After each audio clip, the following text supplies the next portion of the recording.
Hi there, welcome to Homekeepers. Hey, come right on in. I am so glad to be here. I hope you'll grab yourself a cup of tea or coffee or whatever and join us, stay with us. And if you've never seen the program before, we like to talk about the home, and that just about includes any subject. And you will see what we're going to talk about today in just a second, but I want to give you just a best welcome I can. If you haven't seen the program before, welcome. If you're a regular one, welcome. We love all of you. And we are here trying to do something for the kingdom of God. And I don't know of any better thing you can do than to really bring Jesus into your home, into your household. And that's what we are making every effort to do. And I was thinking, while preparing for this program, one of the greatest favors God has ever done for this program that's been on about 18, 19 years now, is to have Carol Kent come on once a month. She is a gift. She is a treasure. Many people know who she is. She's a renowned international speaker and writer. We'll talk about this more in a little bit, but she wrote this marvelous book called When I Lay My Isaac Down.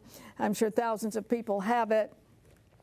And other books, and I've gone around the country and so many people have heard her in person. And we're privileged that she makes time to come see us once a month. And today we're going to talk about her story, and I'll have her give you a synopsis. Many people know about it, but those who do not, we want to bring them up to date. She has a boy in prison for life for killing another man. And the way the Lord has used this, and I believe through this program, is just heartwarming. And today she's going to talk about something I've never really thought of before. I've tried to do it with difficult situations and so forth, but I never thought of it this way, but she has a way of capsulizing things for us. And that is embracing your reality. And is your reality now something you just ignore? You just are not going to think about it, pretend it's not there? Or are you going to just grab hold and say, God, this is what it is for now, and show me what you have in it? It's going to be rich, rich teaching. So stay with us on that. And I'm going to join Stephanie. We're going to make, they're called mini cinnamon rolls. Mini is M-I-N-I, teeny ones. They really are teeny, but they look like the pictures, so we'll see what they taste like. Before I join her, though, I'm going to offer one of Carol's books today, one that she wrote with her sister. And if you want to read something that's uplifting, which would be kind of nice in this world, wouldn't it? News is like 99% depressing, but The Miracle on Hope Hill, and it gives wonderful stories of hope when you thought it was all gone. And it's written by Carol and her sister, and if you've never read any of Carol's books, I strongly, strongly really just recommend them with everything I have. So we'll offer you this book, Miracle on Hope Hill. I absolutely adore the title. And that's for that gift of $20 to this program. That's really a good deal. And you can use your credit card, or you can write to us if you want to send a check. The card number is 1-800-229-0059. Or the address is there on your screen. That's Box 6922, Clearwater, Florida, 33758. And I hope you'll take advantage of that, something that will really encourage your heart. And I don't think we can have too much of that in this day and age, so I really recommend that you order it. Hi, Steph. Hi, how are you? Good. Okay, so we're at the beginning of January when we're taping this. Mm-hmm. At the end of December, I took Arthelene all these healthy recipes. I said in January, let's do healthy. We did too. Overindulgence. So she's like, sure. So today we're doing cinnamon caramel rolls. So it lasted all of 2 shows. Well, but they are little. Okay, we have done, that our friends haven't seen yet, we have done lettuce wraps. Lettuce wraps, good. Yeah.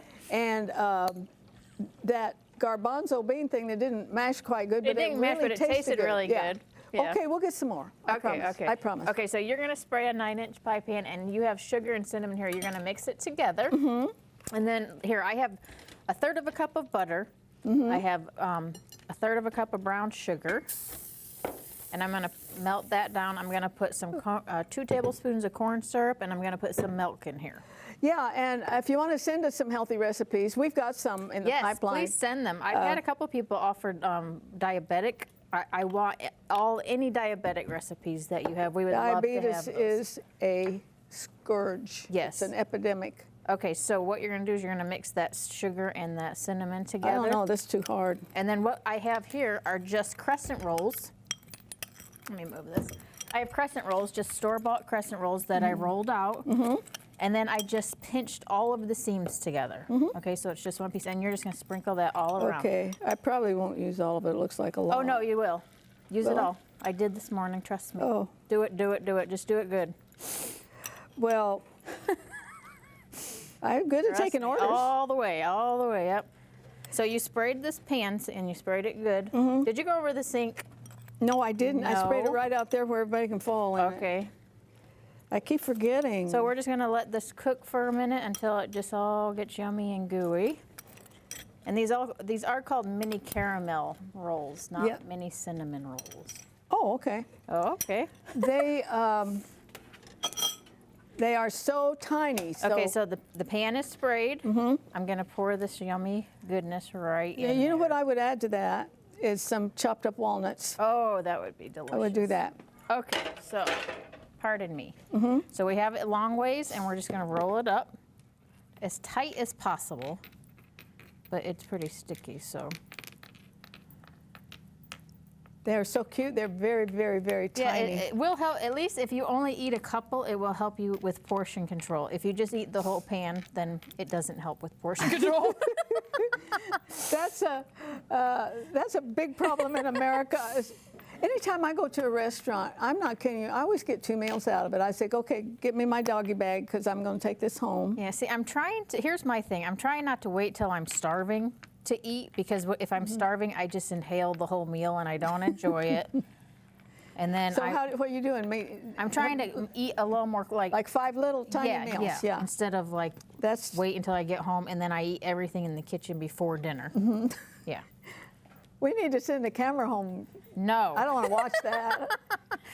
Okay, so we have it rolled up. All right. Take a serrated knife. And you're supposed to get 9. I'm not sure how they got 9. It's an odd number, which is weird. So I'm just going to cut it in half and then half again. Yep. And then you just keep it rolled up. And they are awfully cute. Put it in the pan right on top of that yummy goodness. Do you know who's in the studio with us today? Yes. Gene Kent. Gene Kent. I think we'll have. This is Carol's husband, Yes, and he always tastes our food, so we might as well do it on camera. Come on in, Gene. Come on in, Gene. We're glad you're here. All right, I'm excited. We're glad you're here. You really have been such an inspiration to taste the food every time you're here. Thank you. That's the only reason I come. I know it's a tough job, but thank you for doing it. No, he's been on with us before, and he will be on with us again, because with your story, once in a while we need that father's. I get the big fork? Yes. Yeah. Oh, here's a. And You a get plate? the big manly There you fork. go. Now help Do we yourself. eat raw dough? I did when I was a kid. Did you? That's right, yes. Did you? I did. I eat raw cookie dough. This looks terrific. There you go. Steph, this looks great. You tell us. Okay, you tell us what Do you you think. know what I used to eat in kindergarten? What? Paste. Oh my goodness. Paste. Remember those big jars? That Yes, explains yes. so much right here. No? And it always smelled good. Yeah, Yes. and I was licking my fingers, and my teacher, she's freaking out. Go ahead. I can try it. Yes, please. Yeah. All right. We want your honest opinion. Be They are truthful. awesome, Yeah? but they're so small. Look how cute. Oh, they are good. Oh, they're terrific. It's just Here, I'll like just take a little nibble because oh, that even. Oh, they're crunchy. It's just perfect. Okay. I would add walnuts, though. Seriously, Yep, walnuts would be great. that's delicious. What could be Delicious. easier than that? And just- homemade. Hello. But if you get the I recipe, could even do this. Get the You could. recipe, you have to sign a form that you'll only eat one. One per day, okay? One per day. Now, if you want this recipe, it's absolutely free. Information's coming on your screen. You can either email us, which is the best, but if you don't have a computer, write to us. We love getting your little notes, whether they're email or written. We really do appreciate it. We want you to have it, so take a look. Yep.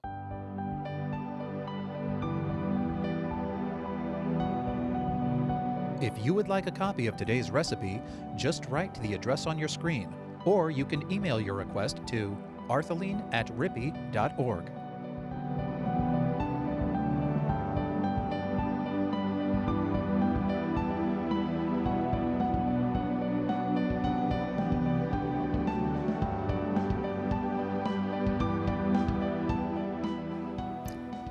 All right, one of my favorite people in the whole wide world. Carol, welcome back. Thank you so much, Arthelene. What a treat it is to be with you every month. Well, where have you been since we last Well, this has been a very busy month because the granddaughter, the oldest granddaughter we have who was living with us, just graduated from Southeastern University, and she got married a week later.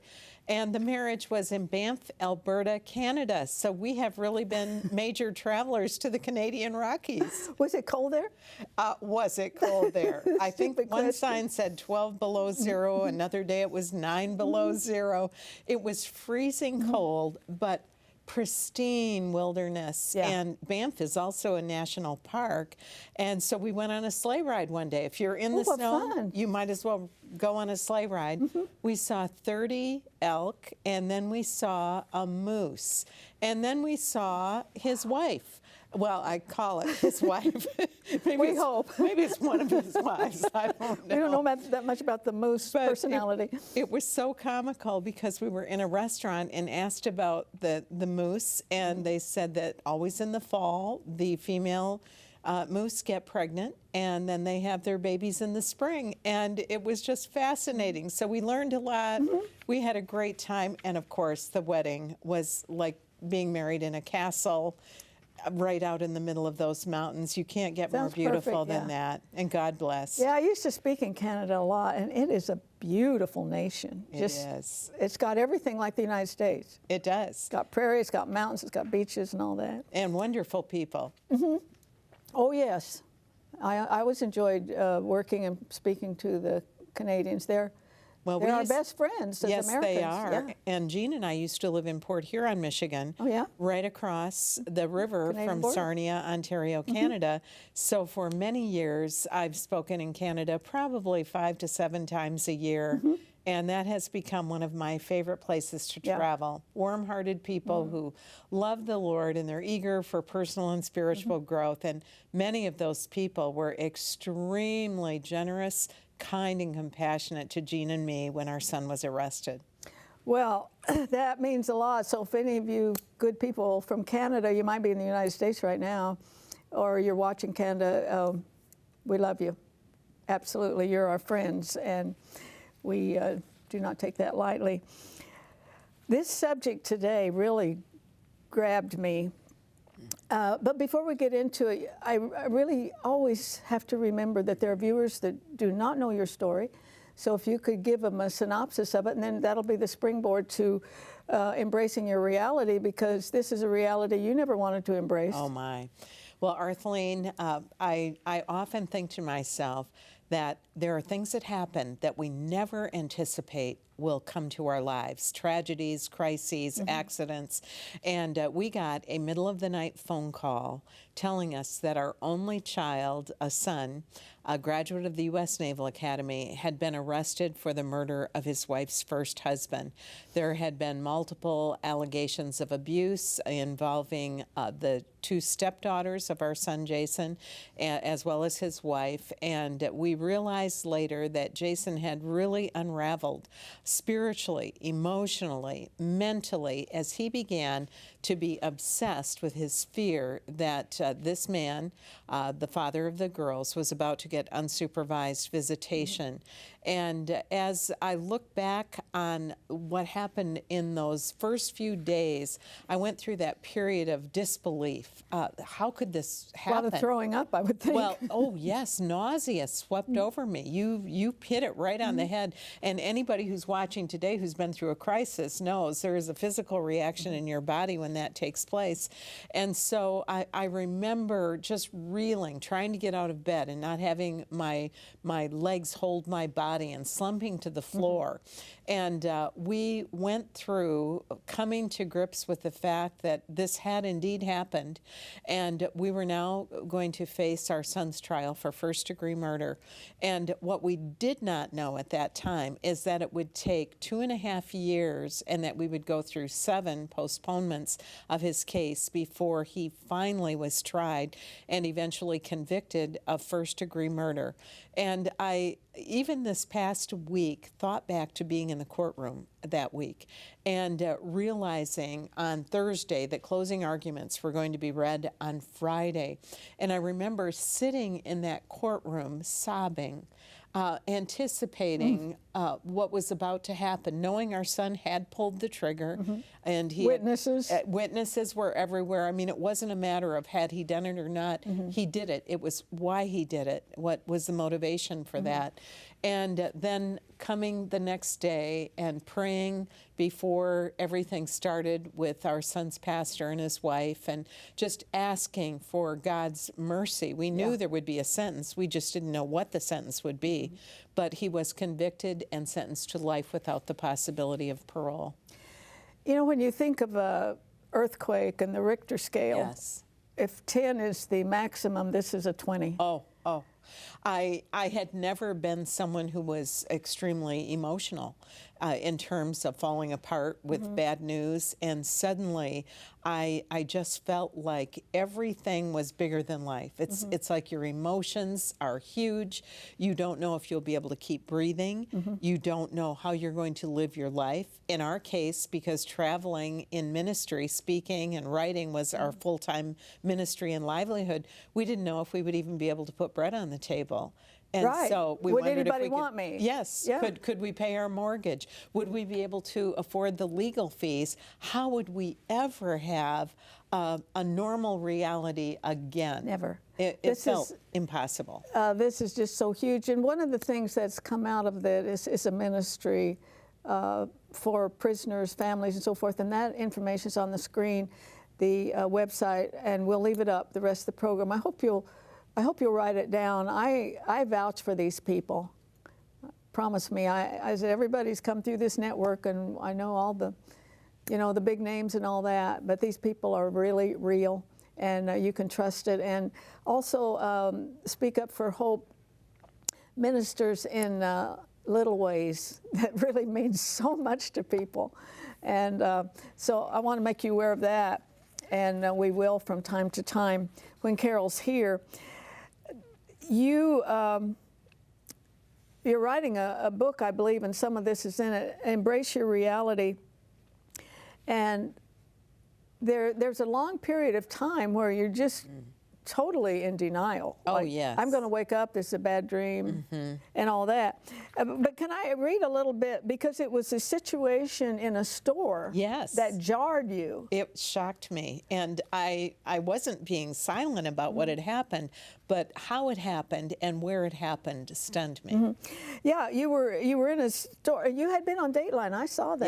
Yes. And someone came up and recognized you, and then they just let it all out where they saw you. And well, the woman said, "Don't I know you?" Have you ever had somebody say that? And I looked at her and I said, "Well, I don't think we've met." And then in front of many people in this store, she said, "Oh, I do know you. I saw you on Dateline NBC, and your son committed a murder." And you should have seen the people start to gather. I mean, their antenna came up. When I read that, I thought that woman has a great memory. Oh, yes. So the people were now all listening. Yeah, we're gathering around, right? Yes, and she said, and I saw another program where the father of the deceased was interviewed, and he said he forgave your son, and then people were really listening like, what happened next? Maybe you could take her with you on the road. And I thought, my goodness, here this is a department store, and suddenly I feel like I'm on a platform in the middle of a question and answer session, and I remember feeling humiliated and embarrassed and trying to get her to be more quiet. And I said, yes, you did see that program, and this did happen to our family. And people were, again, starting now to leave the main scene. Yeah. But afterwards, I said, Carol, why are you so embarrassed publicly about what happened when you speak about it from platforms? But I think it was that it was a very real day-to-day situation, me going to a store, and I suddenly felt confronted by a perfect stranger. And I thought, when am I ever going to embrace my reality, not get upset, not feel false guilt? Yeah, because on the platform you're safe. On the platform, you have this little pulpit separating you, and maybe you're up higher than the rest of the people. And it's been announced that I'll speak, and often the subject is announced ahead of time, that I'll be sharing my testimony, or I'll be talking about living in a new kind of normal, or developing an unquenchable faith. It was a watershed moment, wasn't it? It was. It truly was. Lights. And I started to say, what really has changed in my life since then? Well, we moved to Florida so we could be closer to our son and support him as well as we could with inside the prison ministry. We launched Speak Up for Hope. Now, did you write these down? I did. Bible says write the vision. I did, and I encourage other people who have a new reality that they need to embrace to do the same. It might be cancer, it might be the loss of a child or an accident, but it helps to write it down. And then our granddaughters came to live with us as young adults, first at 17 and 20, and they were with us for the last 3 years. And so we had a brand new reality, and I started to go through, what are the benefits that have come out of this new reality? And am I at a point where I can say, Lord, this is what's happened. I will quit resisting what you have allowed. God didn't plan it. He never goes against his word. So what was done was wrong. But he does not waste it for a minute. And that is so precious, because that's what redemption is all about. I was thinking of that when I was preparing for this show, that God didn't plan for Jason to do this. But I believe the moment it happened, he looked down and said, I'm going to use this. Oh. You know, like the Apostle Paul, he's going around killing people, hating Christians, blah, blah, blah. Yes. And God looks down and says, I think I'll use him. Yes, exactly. And why should it surprise us? Because he is God, and he has this wonderful ability to take the worst choice you ever made, the greatest heartache you've ever experienced, or the worst disaster that's ever come to you or your country or your city, and say, you know what, I can work with brokenness. I am there. When people are at the point of saying, God, I can't fix this, but you can, I can be there. And so as we started to embrace our reality, one of the things that we did was to start being intentional about being close to the people who really wanted to minister to us. And those originally were what we called our stretcher bearers. And if people have read When I Lay My bleeding Eyes Down, on the stretcher. There they were, carrying us when we could not carry ourselves. And so by not saying, okay, I can fix this myself, I can take care of this, leave me alone, I don't even want to acknowledge this, embracing the people close to us meant that we were loved with the love of Jesus, because people did things in Jesus' name, helping us financially, bringing food to the house, loving our child. One woman would send Jason and his wife the same card on the same day.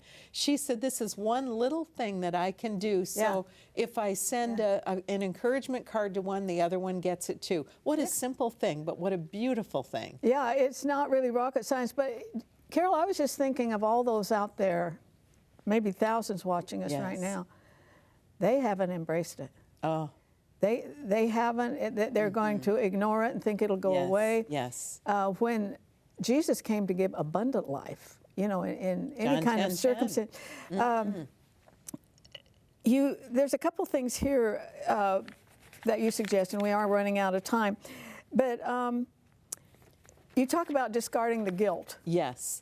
And that is so Now, what did hard. you feel guilty about? I felt guilty that I might not have been a good enough mother, or that I was even a bad mother, or my son would not have made such a wrong choice. And we sometimes forget as parents that when our children come to an age of accountability, they are responsible for their own choices, and they need to listen to God's truth themselves. Yeah, and he had been taught God's Oh, truth. yes, but he had. Isn't parenting loaded with guilt? Yes, it is. And this is the He did something wrong, Homekeepers must be show. my fault, yeah. And I think the enemy adds to that, because he says the little things that start feeding on all of your insecurities. Like, if you had been a better mother, if you had parented more effectively, if you taught them the Word of God in a more effective way, this would not have happened. And that guilt trip can make us feel downtrodden. It can make us feel like total failures. And then what happens? We start dropping out of church. We start letting go of the responsibilities we've had in the past, like leading Bible studies. And alienating Right, ourselves. walking away from boards that we served on that were for Christian ministries, because we don't feel good enough, we don't feel adequate, or our family member, our child would not have made this bad choice. I know that some of this stuff's the book you're working on. I'm dying to see the finished product. We're almost out of time, but you mentioned a scripture in Job. I just read through Job again. There's such rich stuff in there. Richness. Oh, I want to hear you say it to us today. Well, quotes, you gave me life and showed me kindness, and in your providence watched over my spirit. Oh. Isn't that huge? You know, we think, I don't think we ever think of something watching over our spirit, which is the thing that is really, in the final analysis, going to determine just about everything that we do and say. And in your providence watched over my spirit.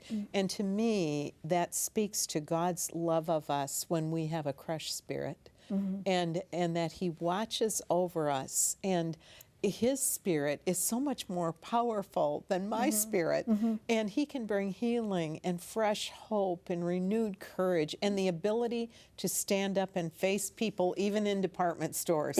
right. Well, I needed 2-hour show with you, because we are out of time.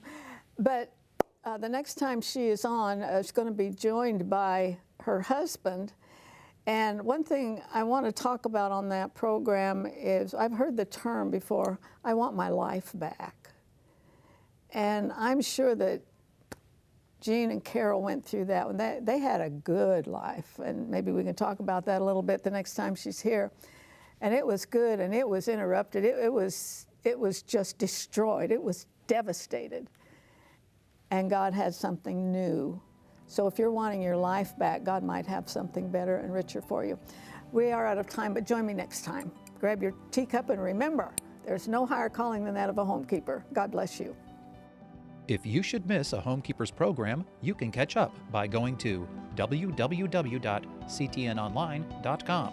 Click on CTN Programs and then on Homekeepers.